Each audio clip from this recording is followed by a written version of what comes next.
Hey everybody, Sean here from VidGamiac.com. Here we are today back in Dead by Daylight, grabbing the grind achievement. This is to chainsaw 50 survivors using the Hillbilly. This is going to be done from the killer side, obviously. You're going to want to play as the Hillbilly. You can get started on this right away, so you can do this at any level. The Hillbilly is basically going to have two weapons. He's going to have a fire axe as well as his chainsaw. So his regular attack with right trigger is just the fire axe, and then his special attack is using the chainsaw. To use it, basically you hold left trigger to rev it up, and then once you fill up the bar, you can let go of it. The Hillbilly is going to start sprinting forward, and then anything that gets hit by the chainsaw will immediately go down.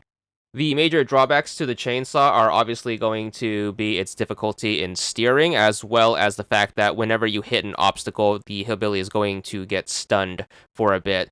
So with that in mind, you want to make sure you try to practice to get around the Hillbilly's clunkiness. So to work on this achievement, you want to try to look for survivors out in the open. More likely than not, you are going to try to go for these in the midst of chases. So try to chase survivors in two open areas. Obviously, this is going to be map dependent. Hillbilly is going to perform better in open maps that are outdoors and have big open spaces without a ton of obstacles. And whenever you see an opportunity to go for a chainsaw, make sure you take advantage of it.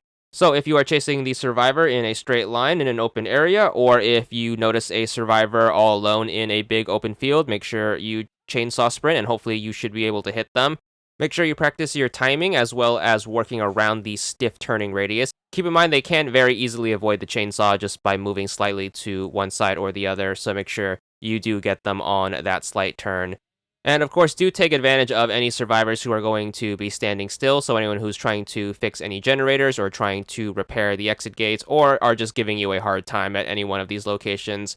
So just make sure you take advantage of anyone who is going to be refusing to move, and you should be able to rack up the 50. This is, of course, a cumulative achievement that you can work on over multiple games. The easiest strategy I find in working on this achievement is making sure you just hang someone who's been downed on a hook in an open area, preferably, and then just wait for someone to come rescue them. Once you have established the visual, make sure you rev up your chainsaw, and then make sure you just get the timing right where you get them while they are trying to rescue the survivor. So once you rack up your 50, you should be good for the achievements. There it is. This one's going to be for 10 gamer score, and that's all there is to it.